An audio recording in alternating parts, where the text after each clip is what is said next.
famous rocker is part of an investigation by a task force that looks into internet crimes against children. Authorities searched Gene Simmons' house in Benedict County. The latest about Gene Simmons is breaking the headlines, and it's not the kind of story fans expected. For decades, he was the fire-breathing face of Kiss, a rock legend who turned shock into fame and fame into fortune. But behind the makeup and bravado, new revelations are stirring questions about his family, his empire, and the choices catching up to him now. Is it scandal, redemption, or something that blurs the line between the two? One thing is certain, the news is louder than the music, and the truth is still unfolding. From Haifa to the Demon before Gene Simmons became the Demon, breathing fire on stage and spitting blood to roaring stadiums, he was just Chaim Witz, a boy from Haifa, Israel, raised by a single mother who had survived one of the darkest chapters in human history. His beginnings weren't glamorous. They were marked by scarcity, trauma, and an unrelenting desire never to feel powerless again.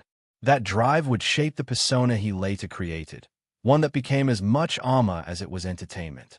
Simmons entered the world in a home still shadowed by the Holocaust. His mother, Flora Klein, had survived the concentration camps in Hungary, losing family members to the Nazis before managing to escape and rebuild in Israel. She carried that trauma with her, and while she didn't speak often about what she had endured, her silence and overprotectiveness spoke volumes.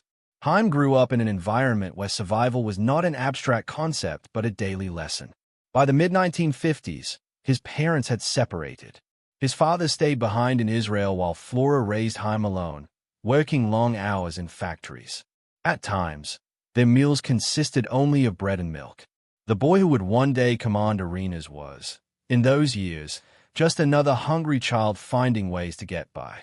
He even made his own winter coat from an army blanket, an image far from the leather-clad rock god he would later become. But hardship has a way of forging ambition. Chaim escaped through comic books, particularly American imports like Spider-Man and Superman. Even before he could read English, he studied the panels, teaching himself the language word by word because he was determined to understand his heroes. By 7, he spoke Hebrew, Hungarian, Turkish, and was beginning to piece together English. It wasn't just about words. It was about transformation. If his heroes could mask their pain behind costumes and larger-than-life powers, maybe he could too. Flora made a life-changing decision in 1958. She and Chaim emigrated to Queens, New York, with nothing but a clean break, family, no clear path ahead, and zero money in hand. It was a culture shock. Toilets that flush amazed him, as well as TV dinners. But school was ruthless, and his accent made him a target again as the outcast. Instead, he would think of how he was going to make his mark. So he kept going. He sold cactus plants door to door, picked fruit, and learned English through TV and comics. Every rejection only made him stronger. In his early teens, Chaim was already walking in a new pair of shoes. Legally changing his name to Gene Klein, he took Gene from the moniker of cowboy stars like Gene Autry, making it Gene Simmons, which sounded more rock star-like. He played guitar for hours upon hours, hung out in small bands, and studied pop culture with barely enough discipline as played out in classroom studies. The Beatles' performance in 1964 on The Ed Sullivan Show set his soul on fire. It wasn't just fame he wanted to admire.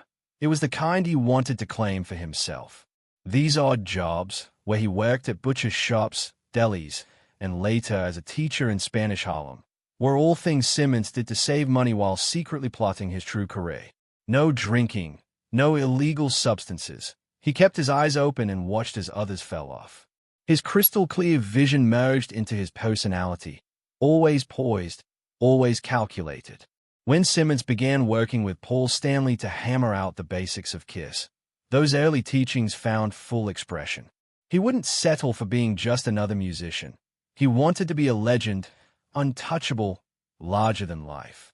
To this end, he created The Demon, an alter ego with horror film roots, comic book villain influences, and shadows of his own childhood. The painted face, the blood, the fire-breathing, all were more than theatrics. They were a shield and a statement that he would never again be that powerless little boy from Haifa. That armor didn't just protect him. It became the foundation for a business empire built on shock, spectacle, and strategy. The Kiss empire. When Gene Simmons and Paul Stanley formed Kiss in the early 1970s, their goal wasn't just to play music. They wanted to build a spectacle, a force that would grab attention before a single note was played. And Simmons, always the strategist, quickly realized that music could be only half the business. The other half, image, branding, and turning Kiss into a product that fans could take home. The foundation was the look, with Ace Frehley painting himself as the spaceman, Peter Criss as the Catman, Paul Stanley as the Starchild, and Simmons transforming into the Demon. The band's identity became instantly recognizable. In an era where rock bands often blurred together, Kiss stood out like a comic book come to life. Simmons saw the potential not just in sound, but in licensing. If kids could wear the same faces they saw on stage, Kiss could become more than a band. It could be a brand. The plan worked. By 1975, even before they had their first major radio hit, Kiss had launched into merchandising. Lunchboxes, trading cards, dolls, posters, and belt buckles rolled out. It was unlike anything the rock world had seen. Parents who hated the music found themselves buying toys with the Kiss logo because their kids demanded it. Within a few years, the band's merchandise was generating millions, sometimes even outpacing record sales. The tipping point came with the release of the live album Alive. In 1975, it captured the chaos and spectacle of their concerts and became their commercial breakthrough, selling millions of copies. Suddenly, Kiss wasn't just a cult act. They were headlining arenas, selling out shows, and fueling a fan base known as the Kiss Army. Simmons understood what this meant. Loyalty could be monetized, not just through ticket sales, but through everything surrounding the experience. By the end of the 1970s, Kiss had launched more than 100 licensed products, including Kiss-branded pinball machines, Halloween costumes, and even board games. Simmons pushed boundaries with ideas most bands would laugh at. Think Kiss-branded coffins decades later. You were shamelessly simple. 10 people wanted to buy it. Kiss would put their name on it. Critics called it shameless, but Simmons said it was just good business. Why limit the reach of the band to vinyl and tours when it could extend into every corner of pop culture? The unyielding pursuit of profit always had its consequences. By the late 70s, the band spread all over, but some fans and critics said that the music seemed shoved into the shadow of the marketing blitz. In 1978, the TV movie Kiss Meets the Phantom of the Park only added bricks to the backlash. But behind the blood-spitting businessman was a man who had to reconcile that empire with his private life, one that fans would eventually see on camera. Love, family, and reality TV rewrites for decades. Gene Simmons cultivated an image of the untouchable rock god, the demon who breathed fire, spat blood, and claimed thousands of lovers. Marriage, family, and domestic life seemed like the opposite of everything he stood for. And yet, the man who once bragged about never settling down eventually found himself at the center of a reality TV show, his personal life exposed for millions to dissect. It all began with Shannon Tweed. The two met in 1983 at the Playboy Mansion, where Simmons' reputation preceded him. Shannon was no stranger to the spotlight herself.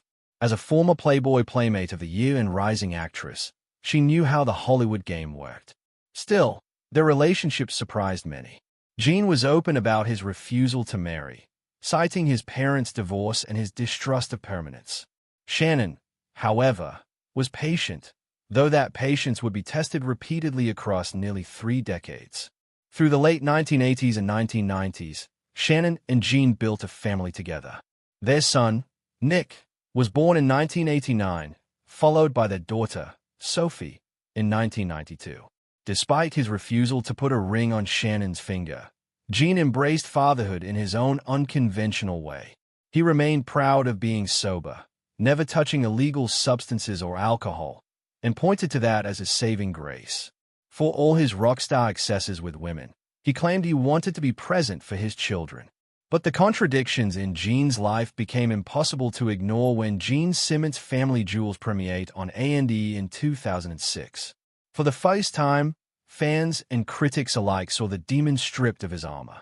The show chronicled his home life with Shannon, Nick, and Sophie, portraying a man who balanced rock tours with school events, business deals with family dinners. On one hand, it softened his image, making him more relatable to mainstream audiences. On the other hand, it peeled back layers of dysfunction that had long been hidden behind stage makeup. From the start and over 7 years later, the show encompasses live drama from the birth of Episode 1 to the end of Episode 160 of Season 7. And from the production house to the audience, it was a ratings smash hit. Viewers tuned in to watch Gene watching Shannon bicker about his commitment issues, impart love and responsibility wisdom to his children, and wrestle with the burden of son and a global icon. But in a rather humorous way, the show was perhaps serving to show the cracks Gene had spent years trying to paper over. The most dramatic moments came in the story in the latter seasons, with Shannon boiling over into rage. She had tolerated decades of infidelities and gazes evasively about marriage. But the breaking point came in 2011. In a notorious scene, Shannon left the set during a talk show appearance, labeling Gene a pig. Another unforgettable moment was when Shannon discovered the infamous Polaroids, thousands of photographs allegedly cataloging his indecent rendezvous with women through the years. She burned the Polaroid photos in front of the cameras as a show of rage, which symbolically erased a section of his past that had haunted their relationship. And then Gene proposed a twist in fate up to then being believed impossible. In July 2011, Gene popped the question to Shannon after nearly 28 years of relationship. Come October, his kids Nick and Sophie stood by his side, Nick as best man and Sophie as maid of honor, when the wedding took place. Although a private redemption, the wedding ended up being a public spectacle. Critics have called it a publicity stunt, but to many fans, it was a rare glimpse of emotional vulnerability from a man who spent years avoiding any commitment. The man, it turns out, was finally able to admit that much of his fear was rooted in childhood scars and a lifetime's deflection. Reality TV then reinvented Gene Simmons' public narrative. For television audiences, he was transformed from the demon of Kiss to the flawed partner, the sometimes awkward father, the man who is trying, rather late in life, to balance ego with love. The show was both a test and a platform for Shannon, Nick, and Sophie. While for Gene, it was a rewriting of his image, one he could not fully control. And while the cameras eventually toned off in 2012, the echoes of Family Jewels remain. It revealed Gene Simmons not as a monster, but as a man caught between myth and reality.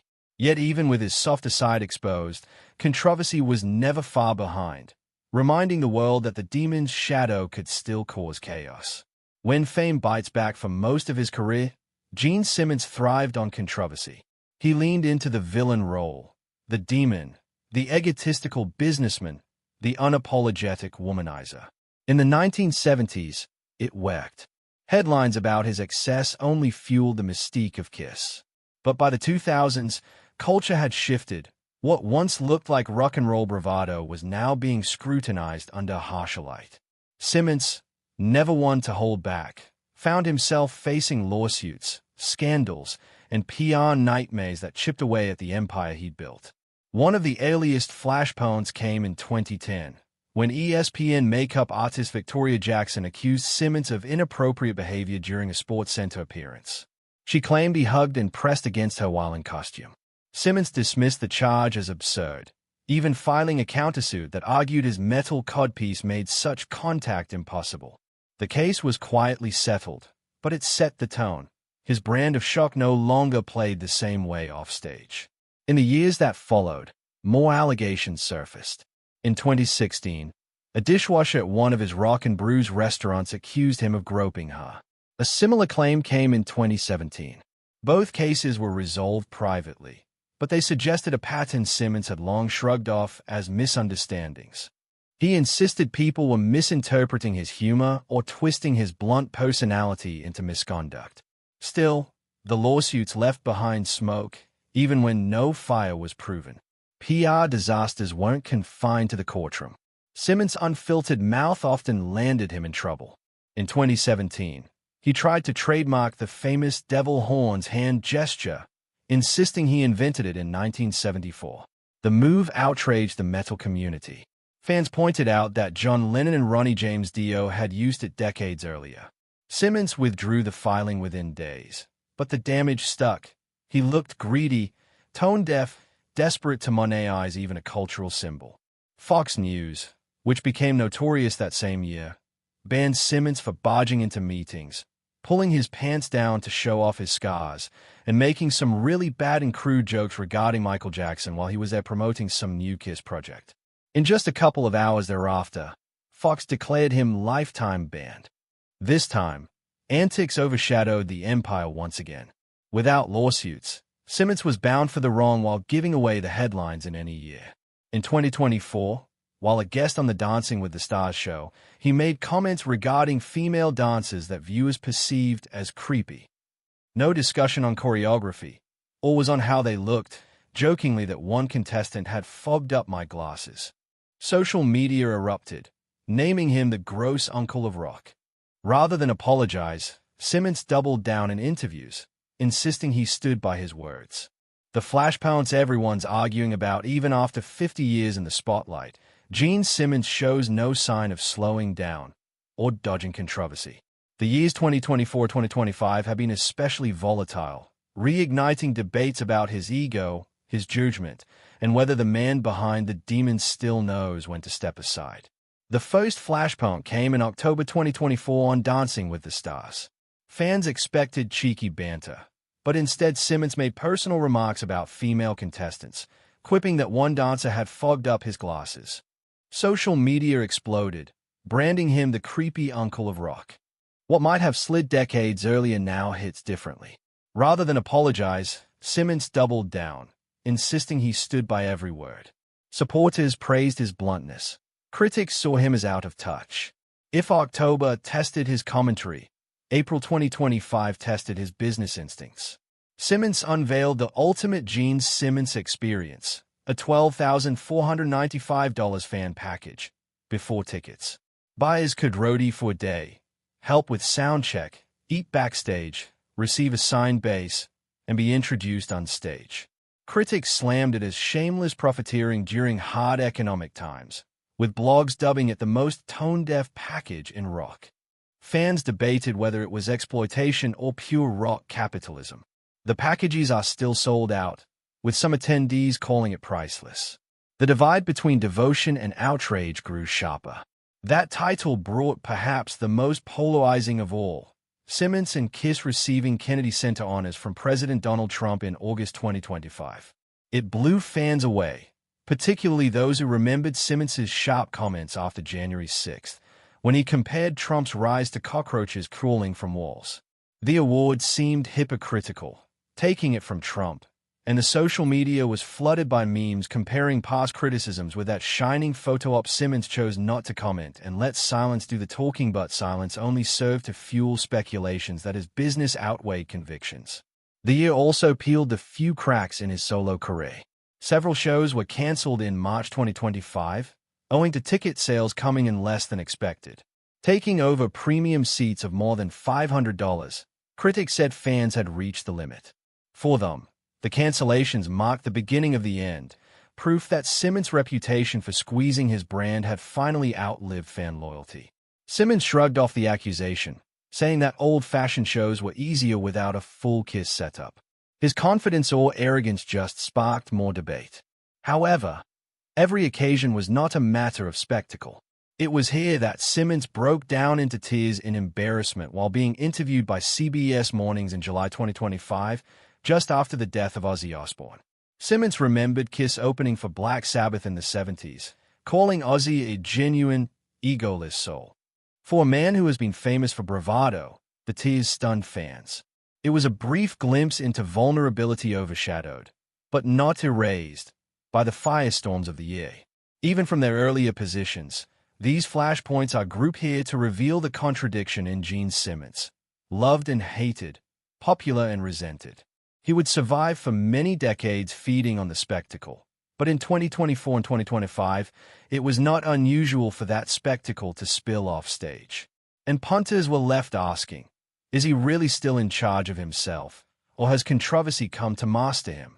That question lingers not only for Simmons but also for those destined to inherit his empire. A's of the Demon's legacy for Gene Simmons.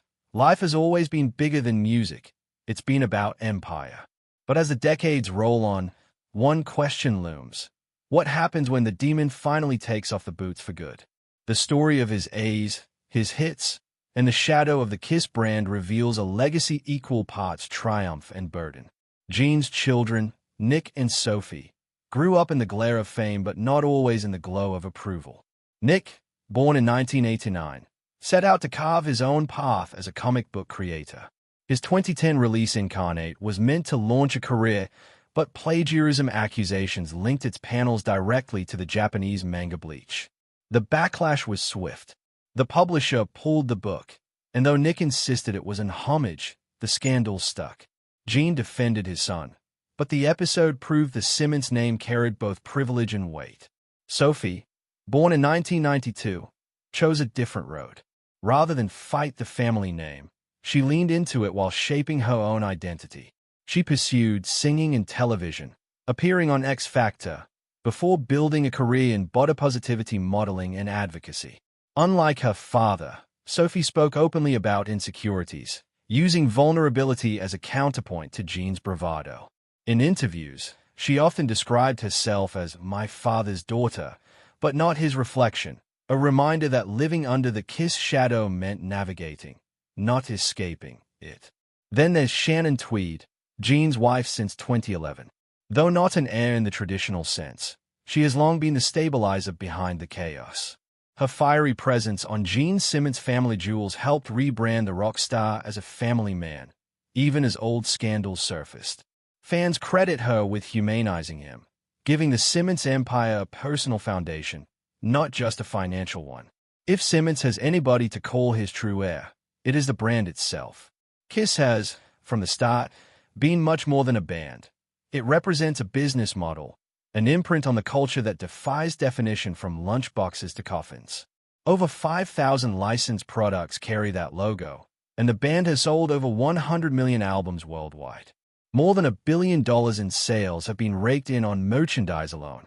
Perhaps it is Simmons' proudest boast apart from all those platinum records, proof that ideas live longer than music. But that empire casts a great shadow. For Nick and Sophie, the challenge has not just been making careers for themselves. It has been to escape comparison to a father who built himself into one of the icons. The brand is, for Gene, both a blessing and a curse. He cannot escape the demon, even in his most vulnerable moments. Each tour, product launch, and business gimmick reinforces that same dichotomy. Gene Simmons, the man, versus Gene Simmons, the mask. The duality seems to be sharper in 2025 than it has ever been. His solo tours falter at the ticket stand, premium ticket packages causing heated debate, and his words set off fires. The logo of Kiss, however, remains evergreen, embedded on fans' skin, on T-shirts, and preserved in the pop lexicon. There have been final tours suggested before, yet the machine never really stops. The heir will inherit the wealth and fame, but they still inherit the expectations and mellow glances. To Simmons, this is all very real. It is not a question of what survives him. And so, the story circles back to the man himself. What remains when the fire fades and the mask finally comes off? What's left when the fireworks fade? For half a century, Gene Simmons built his life on spectacle, fire-breathing shows, blood-spitting theatrics, and a stage presence that promised to outlast time itself. But as the lights dim and the amps go quiet, the unavoidable question remains, what's left when the fireworks fade? Gene's story is full of contradictions. He cast himself as the businessman of rock, proudly sober while others burned out, determined to build an empire where others lost control. He turned shock into strategy and transformed a band into a billion-dollar brand. Yet for all his control, his life has been shaped by scandals, lawsuits, and wounds that no merchandise could hide. His success is undeniable. Few artists reinvented how music and commerce intertwined the way Simmons did. Kiss didn't just sell records, they sold an identity. Fans bought into a world, and Gene made sure that the world touched everything from comics to coffins. His legacy, in that sense, is cemented as the man who redefined what it meant to make it in rock and roll. But legacy cuts both ways. For every fan who sees Kiss as larger than life, critics point to Simmons as the embodiment of excess, more focused on money than music, more image than authenticity. The branding that made him legendary also made him a lightning rod. In today's culture, where every boast and misstep is preserved online, his claims of thousands of women, his lawsuits, and his reality TV stumbles raise questions. Will he be remembered as a visionary or cautionary tale? But behind the mask hides the boy from Haifa, who lost his father, saw his mother carry the marks of the Holocaust, and promised himself never to feel powerless again. He became the demon, but he also became a husband and father. After long years of turmoil and heartache, Shannon Tweed has remained by his side. Their children, Nick and Sophie, have made their own ways, sometimes stumbling along the journey as they attempt to establish their identities in the shadow of his fame. It is where Gene's legacy has softness, in the family that weathered the chaos with him. What remains when the sparks die? For Gene, perhaps less about fire on the stage now and more about the one he lit in culture. Kiss's makeup and theatrics transformed live performance. Those business instincts have redefined the way bands think about branding. His influence upon our entertainment is undeniable, even if divisive. The true measure may not be in record sales or scandals, but in what outlives him. Will Kiss endure beyond its founders like Disney or Marvel or fade into nostalgia? Will Simmons be remembered as the man who conquered with fire and blood, or as someone who couldn't let go of the mask even when the world moved on? As of 2025, Simmons still tours and still courts headlines. The fireworks still spark, but most of them reflect rather than revolutionize. The shock of yesterday is now an accepted part of rock history, and within that history, Simmons will exist not just as the demon, but also as the man who made it prove that music could be more than sound. If this breakdown helped you cut through the noise, drop your take in the comments. Marketing genius, line crosser, or both. Hit like, subscribe, and ring the bell so you don't miss our next deep dive. And when you're ready, tap the next video on your screen. We've got more untold stories waiting.